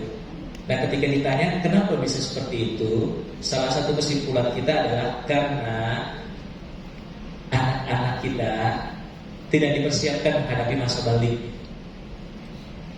Ya, dia ketika sudah balik, dia harusnya jadi seorang mukallaf, tapi secara akilnya dulu. Anak balik, apalagi anak sekarang baliknya cepat. Usia 10 tahun sudah ada yang balik. Ya enggak, usia 9 tahun ada yang balik. Di SD muda ada anak kelas 4 udah balik. Ada anak kelas 4 sudah balik. Gitu. Bukan masalah ngeri apa enggak. Dengan apa jajanan dan makanan sekarang dan dengan stimulus dari sosial media itu kan mempercepat. Tapi anak-anak belum dibekali. Jadi fisiknya sudah besar, tapi akalnya masih anak-anak. Sehingga nggak ngerti gitu-gituan. Nah, salah satu saya mempersiapkan anak ketiga saya itu adalah dengan ngobrol masalah hal yang sifatnya sex edu. Gini bunda, sex edu itu bukan sesuatu yang tabu. Tapi sex edu memang harus kita ajarkan kepada anak agar anak tuh aware dengan tubuhnya, agar anak tahu bagaimana bersikap sebagai laki-laki dan sebagai perempuan, agar anak tahu ketika dia sudah memasuki masa baliknya, agar anak tahu batasan aurat dan yang lain-lain. Itu bagian dari sex edu kan? Bukan cuma sekedar hubungan laki-laki dengan perempuan, tahu organ-organ reproduksinya, tahu bagaimana kesehatan yang gitu-gituannya. Termasuk bagian dari pendidikan seksualitas adalah ketika anak laki-laki tahu kalau dia laki-laki dan tahu kalau dia perempuan. Jadi jangan sampai anak laki-laki itu ketika udah SD dia masih bingung, aku kayak ayah pakai bunda ya, gitu. Masalah itu. Artinya nggak selesai itu. Ini nggak maksudnya? Enggak gitu. Badannya laki-laki tapi dia nggak kalau dia itu laki-laki atau perempuan gitu bahkan. Makanya Bu, salah satu sex edu-nya, tolong jangan jadi bercandaan ketika anak laki-laki itu pakai jilbab, pakai rok dan yang lain-lain. Karena itu udah melanggar fitrah. Ya sepertinya gitu ya. Udah melanggar fitrah. Bahkan ada yang ngedandanin anak laki-lakinya jadi cewek, di lipstick dan segala macam hanya untuk lucu-lucuan. Yang ada di kepalanya nanti, oh ya boleh ternyata kayak gini. Dulu aku didandanin kayak gitu. Enggak maksudnya. Itu udah keluar dari fitrah. Yang kedua, anak perempuan terutama bunda, ajarkan agar anak perempuan itu sadar bahwasanya tubuh mereka itu sangat berharga. Supaya gak gampang dia umbar, supaya gak gampang dipegang orang. Saya mandiin anak saya, ini kontennya ada juga di media sosial dan banyak yang banyak dilihat juga. Gitu. Mungkin sekarang ada 1 juta dan tanggapannya cukup bagus. Saya mandiin anak saya ketika usia dia 3 tahun. Sebelum usia 3 tahun ya. Nah, tapi ketika udah 3 tahun itu saya bilang sama anak saya, ini nanti tolong yang bagian ini dibersihin. Yang bagian lipakan-lipakan tuh bisa fokus ya biar mandinya bersih. Yang ini nih coba deh, ngusapnya gini deh. Yang ini coba deh, ngusapnya begini dan seterusnya gitu. Terus dia tanya, kenapa harus dibilangin kayak gitu? Aku dimandiin juga sama Abi gitu. Supaya kamu belajar, kelak kamu akan mandi sendiri. Usia 5 tahun nanti kamu harus sudah mandi sendiri. Kenapa memang? Karena ada bagian tubuh adik yang tidak bisa dilihat atau tidak boleh dilihat oleh bunda ataupun abi. Bahkan juga tidak boleh disentuh oleh bunda ataupun abi. Cuma kamu yang berhak melihat dan menyentuh itu. Itu barang berharga hanya milik kamu. Ingat gak waktu TK ada nyanyinya? Sentuhan boleh. Ya, sentuhan tidak boleh. Sentuhan tidak boleh yang mana? Yang tertutup baju dalam hanya diriku, hanya diriku. Nah itu ajarkanlah, kita tekankan kepada anak. Bu, saya pernah berenang dengan rombongan SD yang ikut berenang juga. Orang tuanya ibunya malas ngantri ganti baju. Tahu yang dilakukan? Diganti di tempat. Udah langsung kecil ini gitu. Jadi kan keumbar. Jadi yang ada di kepala anak, iya gak apa-apa ini mah, jadi tontonan orang juga gitu. Bahkan teman saya psikolog mengatakan yang kayak gitu-gitu tuh harusnya dimulai bukan ketika anak balita, tapi bahkan ketika kita mengganti pampers untuk anak, sediakan ruangan khusus, ruangan yang private. Kita di sini yuk, biar gak ada yang lihat. Kan malu ya kalau dilihat sayangnya gitu. Ini mandiin anak ataupun gantiin baju anak di tempat umum. Wah, kayak gitu. Itu mindset. Ya. Anak saya 9 tahun muntah-muntah, dia bilang biasanya aku dikerok kalau muntah, bundanya lagi nggak ada, dikerok pakai bawang ya, bukan pakai bawang, pakai bawang, pakai minyak gitu. Saya telepon tantenya, Meh tolong Faida lagi muntah-muntah, bisa tolong datang ke sini nggak kerokin? Dikerokin sih. Kenapa harus tantenya? Kenapa bukan saya? Supaya masuk ke pikiran bawah sadarnya, abiku aja yang dekat dengan aku, yang sayang sama aku, begitu menghargai tubuhku. Mudah-mudahan kelak mau doanya juga ya. Dia punya persepsi itu dan dia gak gampang ngasih. Bukan gak gampang, gak akan ngasih ke siapapun tubuhnya ini, kecuali ke orang yang sudah halal. Nah masuk lagi nanti dialog kita para ayah ketika anak sudah balik. Sampaikan ke anak putri, ayah jaga kamu dari kecil, ayah jaga kamu, tolong kamu juga jaga diri kamu. Ayah gak ikhlas kalau sampai ada laki-laki yang bukan mahram nyentuh kamu. Bahkan sampaikan, nak, kamu terlalu berharga. Kamu terlalu berharga dimiliki dengan cara yang salah. Biarkan nanti kamu dimiliki oleh laki-laki dengan cara yang benar gitu. Nah itu harus tuh ayah dialog dengan anak perempuannya. Kenapa harus ayah? Karena ayah laki-laki. Ayah sampaikan ke anak perempuannya, nah kamu gak butuh cinta laki-laki lain untuk saat ini. Nah, kurang apa ayah? Kalau kamu timbang cintanya ayah, wahai putriku, kalau kamu timbang cintanya ayah dan kamu bandingkan dengan laki-laki yang ada di dunia ini, maka insya Allah cinta ayah akan jauh lebih berat dibandingkan mereka. Gitu. Saya diskusi sama anak saya, kan teman-temannya sudah ada menjalin hubungannya. Enaknya pacaran apa? Aku kan nggak tahu, aku kan nggak ini. Kira-kira apa? Enak kali Bi, ada yang perhatiin. Saya tanya, kamu diperhatiin nggak Bi? Iya. Apalagi jalan berdua, kita pernah nggak kencan berdua, jalan berdua? Iya. Kalau mereka perhatian karena ada modus, bahkan ngambek-ngambekan karena nggak tulus pengen mendapatkan sesuatu. Tapi kalau Abi sama kamu, insya Allah tulus. Kita jangan ngambek-ngambekan, kasih perhatian aja, nggak ada tendensius yang lain-lain.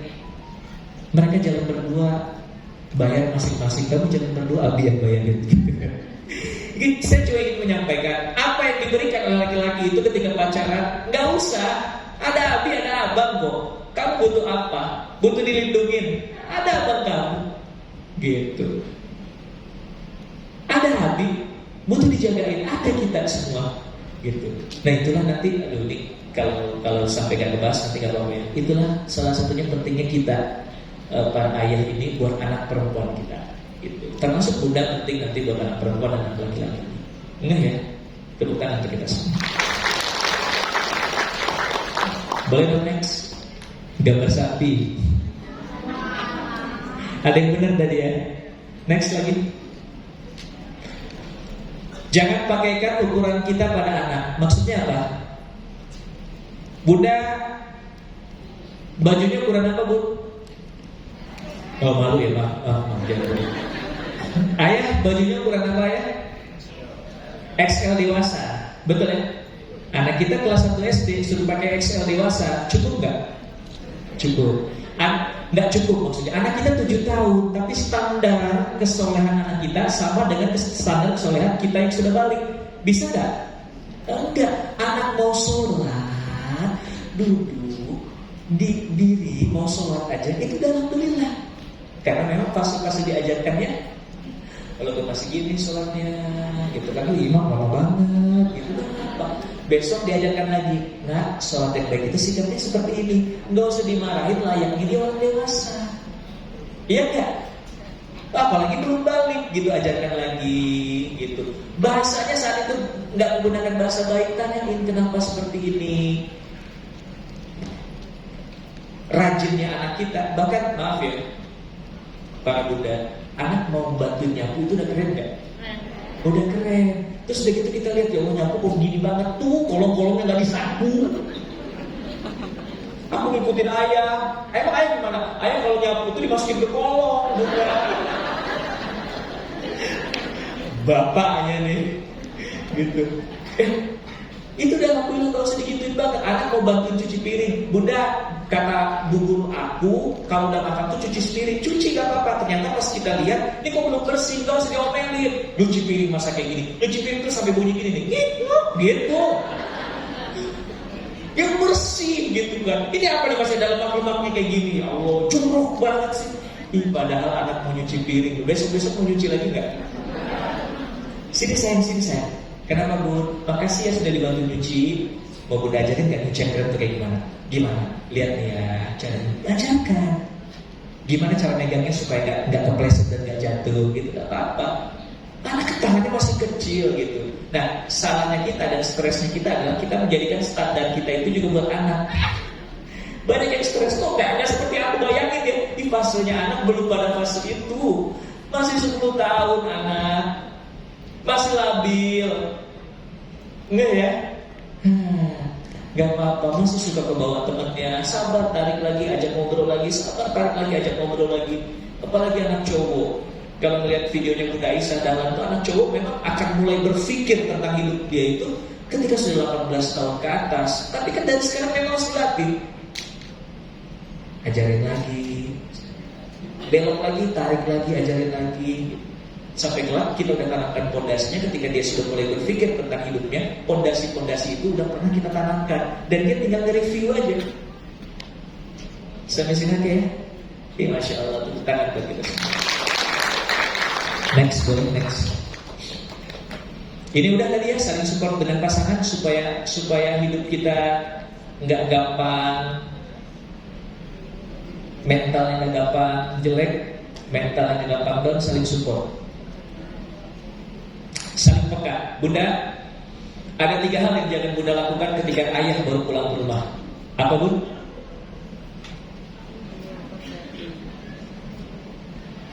Pulang ke rumah ayah capek gak?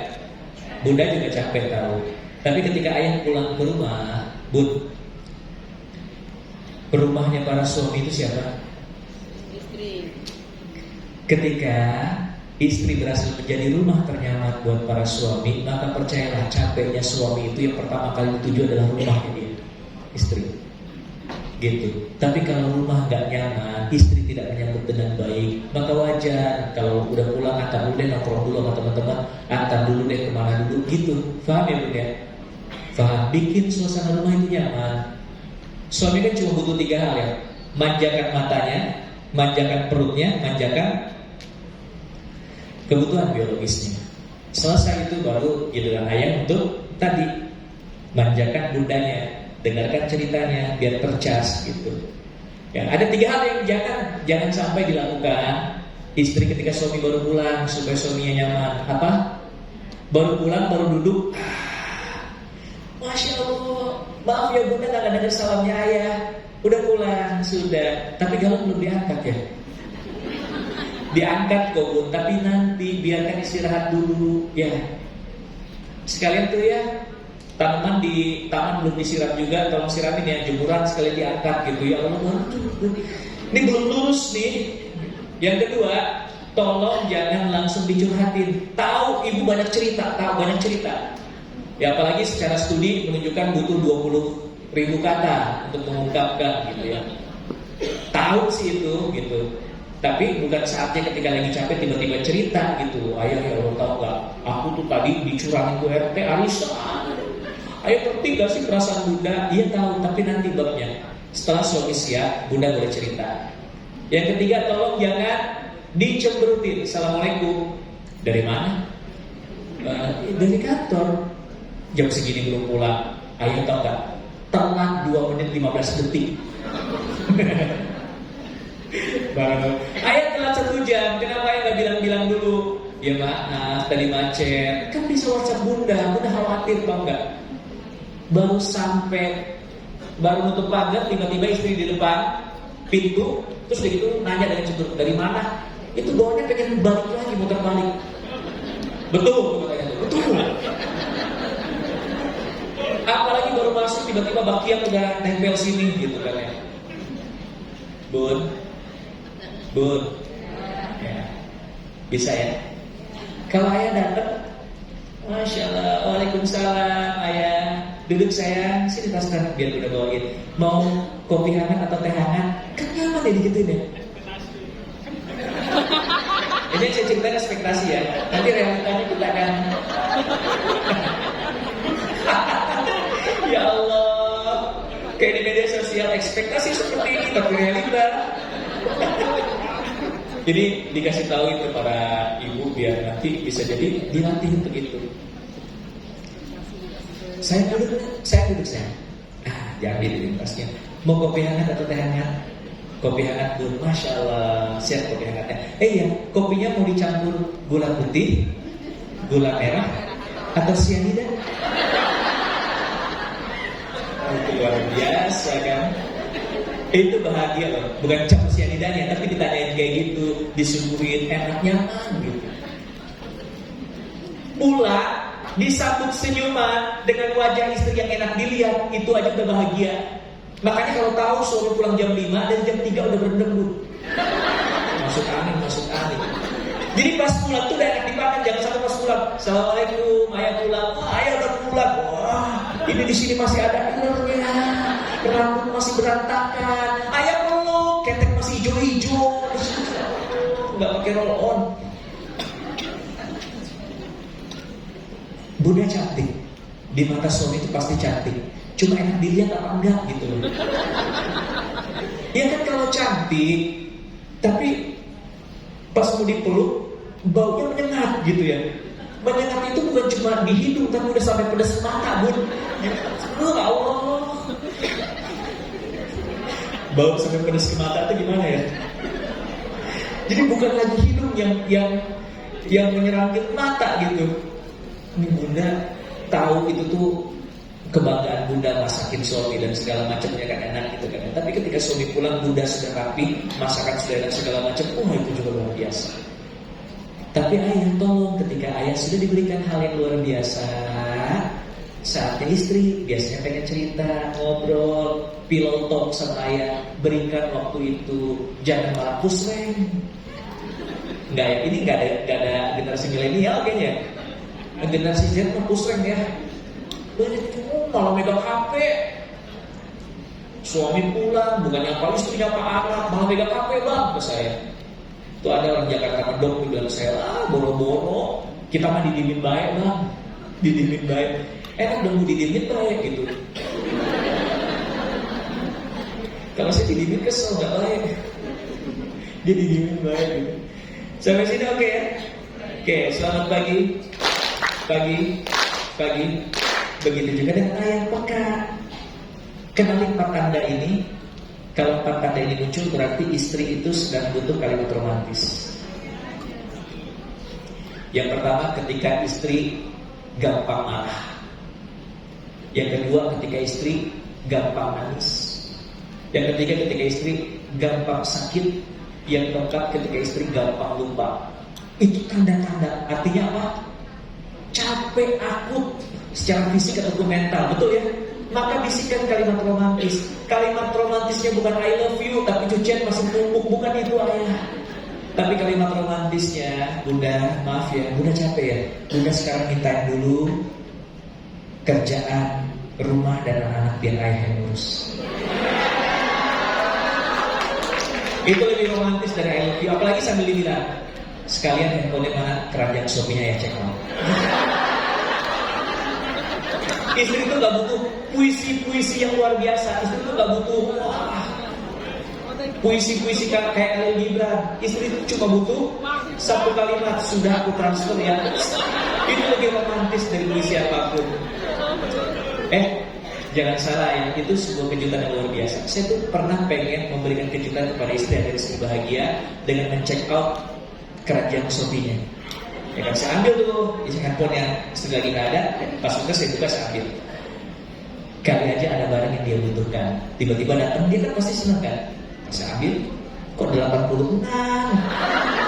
Yang mana yang di check out gitu ya. Ya Allah, sampai barang 1525 juga ada di sini. Segala barang perintilan, bingung saya itu. Mungkin gimana sih Bu cara mikirnya Bu itu? Lihat ini lucu ya. Masukin keranjang. Ini kayaknya bakal kepake nih nanti nih. Masukin keranjang. Gak sadar udah 86. Itu ya Allah. Jadi gak jadi, saya bisa surprise itu. Udah ntar aja tanya aja deh mau apa gitu. Tadinya melihat surprise. Kasih sesuatu yang dia butuhkan dan dia pengen. Kan persepsi kita gitu ya. Kalau dia lagi pengen, dia taruh dulu di keranjang. Nanti tinggal dibeli. Kita yang beliin 86 biji.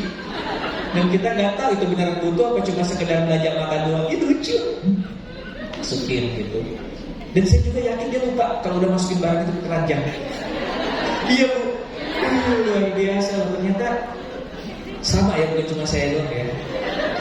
Selamat pagi. Saling support itu akan membuat. Next berikutnya. Ini udah tadi ya. Dan terakhir. Selamat pagi. Mumpung ada ayah, tepuk tangan buat para ayah. Kenapa sih tepuk tangan? Oh, disuruh pembicara. Ayah, ini hari Sabtu, Senin sampai Jumat ayah kerja.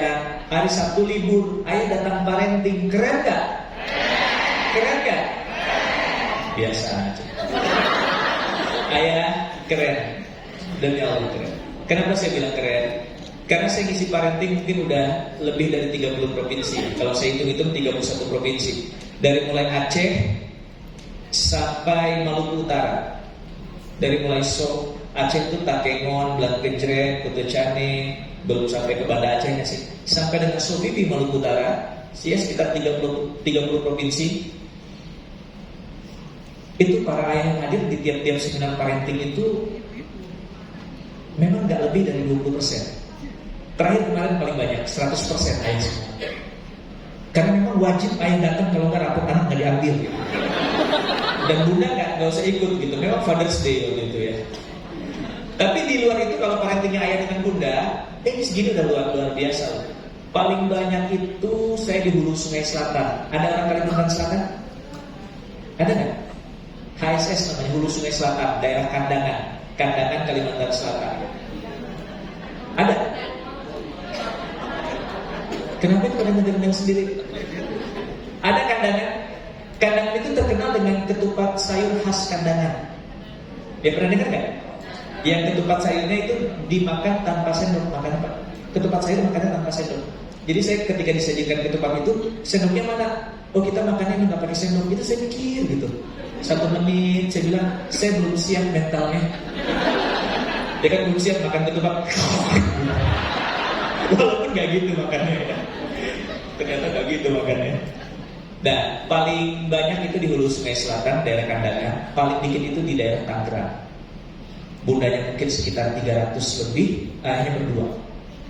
Di depan, muncul berdua, dia tertekan. Kasihan sekali. Saya samperin tuh, ayah makasih sudah mau hadir. Ya, sama-sama kan mau belajar, sama-sama belajar kita. Yang satu lagi saya bilang, ayah makasih mau hadir. Saya ditarik, dibisikin, dipaksa istrinya. Ya Allah, tadinya mau nganter doang kan, dipaksa. Daripada tidur di keset katanya. Kasihan banget tidur di keset ya. Nah, kenapa ayah harus kita tepuk tangan? Kenapa ayah penting? Karena buat anak-anak itu butuh ayah, butuh bunda. Sepakat? Ayah mendidik anak-anak itu bukan tugasnya bunda, tapi tugas kita juga sebagai seorang ayah. Ada peran-peran yang gak bisa diwakili oleh bunda, dan ada peran-peran bunda yang gak bisa diwakili oleh ayah. Jadi dua-duanya memang harus hadir dalam hidup anak. Sampai sini sepakat? Dan kenapa seperti itu? Karena memang amanah syariahnya seperti itu. Lihat di Al-Quran yang lebih banyak diceritakan ayah ke bunda. Bunda semangat sekali ngomongnya gitu. Biar dia tahu gitu kan. Enggak, Bun, ini kita sama-sama belajar. Lebih banyak ayah atau bunda? Ayah. Dari mulai Nabi Adam alaihissalam, Nabi Nuh alaihissalam, Nabi Yakub alaihissalam, Nabi Zakaria alaihissalam, siapa lagi? Luqmanul Hakim. Ya kan? Siapa lagi? Nabi Ibrahim alaihissalam. Bunda yang diceritakan di Al-Quran, Bunda Maryam. Gitu. Sarah binti Halid bin Dakhilalah membuat sebuah tulisan dan karya ilmiah yang luar biasa. Dialog orang tua di Al-Quran dan kaitannya dengan dunia pendidikan. Nah, di situ disampaikan ada 17 dialog di Al-Quran antara orang tua dengan anaknya. 14 dialog di antaranya adalah antara ayah dengan anak. 2 dengan bunda, 1 di surat Al-Aqaf dengan nama tadi kenal. Kedua orang tuanya. 14 banding 2 ya. Kita para ayah dicatat di Al-Quran itu 14 banding 2. Dan dialog itu bukan satu dialog itu nggak dihitung satu kali ucapan ya. Jadi ketika Luqmanul Hakim mengatakan ya bunayya la tusyrik billah, itu bukan cuma satu dialog, tapi sampai dengan ayat 19 itu dihitungnya satu dialog. Jadi 13 sampai 19-nya itu artinya banyak ya. Kenapa seperti itu? Berarti Allah menekankan, kalau bunda kan insya Allah naluriahnya sudah pasti mendidik ya. Nah ini Allah menekankan penting juga fathering itu, penting juga keayahan itu, penting juga kita mendidik. Sampai sini dia kita percepat. Ada bunda, ada ayah, anak-anak akan mengalami keseimbangan antara logika dengan rasa, antara rasional dengan emosional. Sampai sini oke? Logika dan rasional anak-anak akan belajar dari emosional, anak-anak akan belajar dari bunda. Anak jatuh, berdarah, nyamperin bundanya, yang bunda lakukan?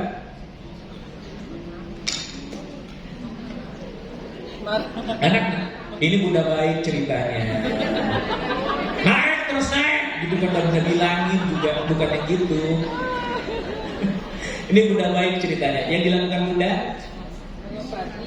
diobatin, dipeluk, diusap-usap, ditiup-tiup, sini sayang, sini sayang. Anak jatuh nyamperin ayahnya, yang dilakukan ayahnya, hah? Disayang-sayang, sini sayang, gitu. Apa yang dilakukan ayahnya? Nah, bangun nak, oh keren, jagoan, Avengers, gitu bukan? Ada perbedaan. Dari bunda anak nanti akan belajar yang namanya